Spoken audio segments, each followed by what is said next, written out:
হাৰাব পাৰা ক্ষমতা এই জেডপিসিটো অখিল যদি হাৰে মোৰ নামত ধুমাৰ পাথৰ এটা কুত্তা পুহি আছো আপোনালোকে এটা কুত্তা পুহি আছো আপোনালোকে কিন্তু অখিলৰ ইচ্ছা আছে কি জানে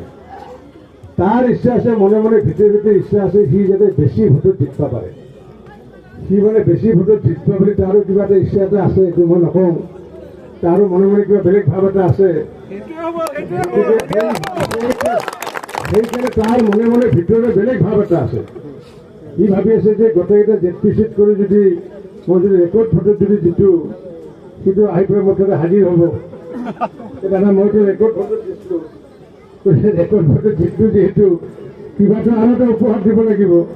কিবা এটা মৰম কৰিব লাগিব গতিকে তাৰ ভিতৰে ভিতৰে এটা পেটৰ কামৰ আছে এইটো মই জানো আৰু সেই পেটৰ কামৰ কাৰণে সি মোক কৈ আছে দাদা আপুনি ধুমাৰ পথাৰ একবাৰ এফালেকে ধুমাৰ পথাৰ এফালেকে মাইনৰিটি মানুহ আছে বাঙালী মানুহ আছে বড়ো আছে অসমীয়া আছে অসমীয়া লাগিব ইয়াতে আছে অলপ খালি 7 দিন কৈছে ধুমাৰ পথাৰ মোৰ ধেক মই বোলে হ'লে দিনটো গেলাম নাই ধুমাৰ পথাৰে দিলে দিব ভোট দিলে দিব না দিলে নেব কি হ'ব না দিলে কি হ'ব তুমি জিতাতো জিত পায়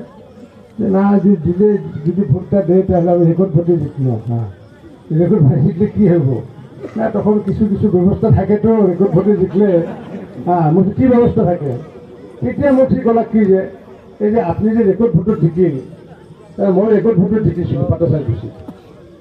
তাৰমানে আমাৰ প্ৰথম মানে 77% পাইছে আমাৰ হেৰি পাইছে মানে হিমন্ত বিশ্ব শৰ্মা পাইছে আৰু এই 77%ৰ পিছত নেক্সট পাৰ্চেণ্টেজ পাইছোঁ কাই জানে মই পাইছোঁ 72%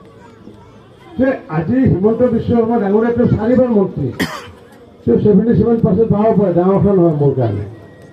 কিন্তু মই ইয়াতে এমএলএও নাছিলোঁ ইয়াতে মন্ত্ৰীও নাছিলোঁ বিধায়কো নাছিলোঁ আমি বগা না কালা আমি লাম্বা না চাওড়া না চাপড়া মানুষটা আমাকো জানে না আমিও জানি না পাটচাইকুচির মানুষ পাঠশালার মানুষ কালা না বগা না লাম্বা না চাওড়া কিন্তু মানুষ অত বুদ্ধিও মানে যত ভোট সব ভোট ঢেলাইছে